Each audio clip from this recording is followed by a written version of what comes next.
Gotta read this letter for you. It's from Huntley, Montana. And it comes from Dan Parlish. And he says, I watch a show every day on a Billings, Montana station, and I love Gene the Dancing Machine.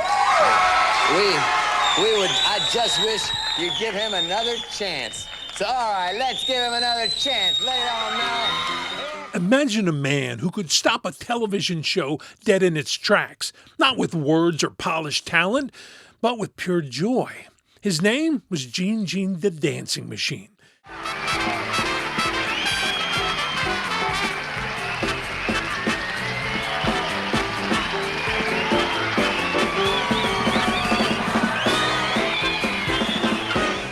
And in the wild, unpredictable world of the Gong Show, he became its beating heart. But his story starts way before that. Born Eugene Sidney Patton in Berkeley, California in 1932, known as Gene Patton to everyone, he was raised by his mother and grandmother, who worked at the kitchen at UC Berkeley. Gene became a janitor, and while working night times cleaning Muir High School in Pasadena, he would eavesdrop on a night class in theatrical stagecraft. He eventually joined the class, and that was his gateway to the entertainment industry. He worked backstage on many shows, including The Andy Williams Show. Worked quietly behind the scenes at NBC as a stagehand. That is, until the mid-'70s, when something magical happened. See, Gene got a backstage job at the quirky new game show called The Gong Show. And during breaks, Gene would shuffle and spin to kind of warm up the crowd, get them hyped. Well, host Chuck Barris saw the spark he put in the crowd, and soon Gene was dancing on air. I don't know. Every once in a while, our stagehands don't like an act. I don't know what to do about them. I don't seem to be able to control them. Anyway, next act, ladies and gentlemen.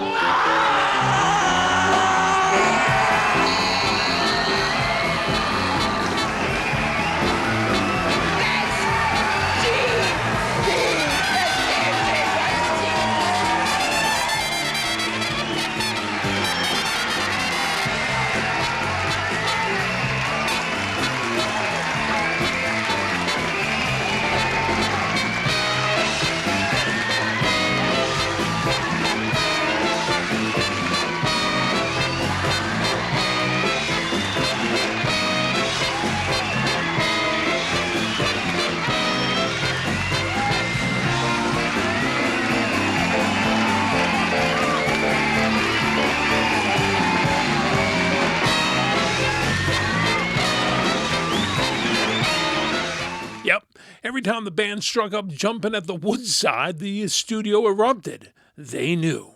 Contestants, judges, even Barris himself would leap to their feet, swept up in Gene's infectious rhythm.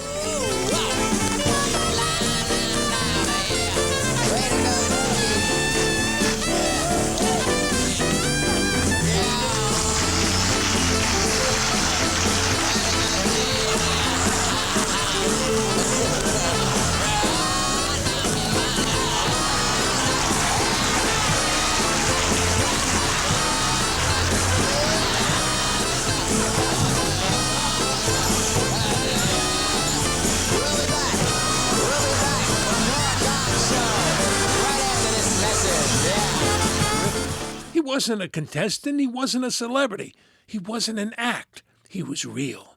And he became the show's most beloved figure, embodying the spirit of spontaneity and fun. That's me, Gene, the dancing machine!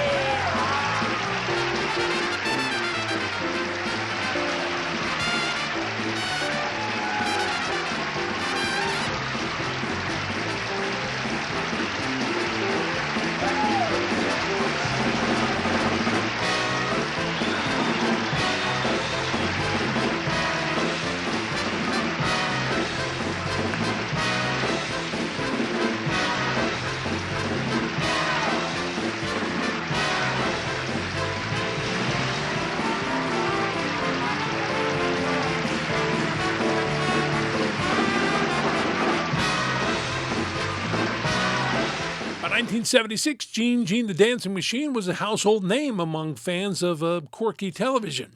His appearances were unpredictable, which made them quite unforgettable.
Yeah, you never knew when Gene was going to be called out on stage to do his thing. 30 points to Varmint. A little Varmint got 30 points. Can you believe it?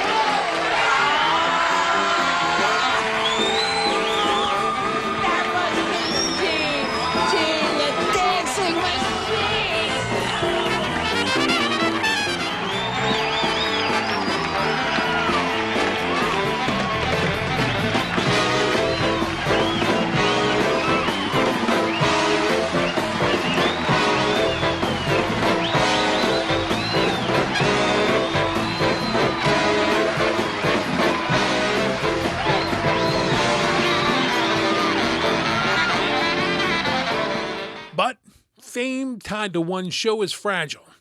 What happened? Well, the Gong Show ended in 1980. I've got that for you in just a moment. First, please like and subscribe and hype, whatever that means.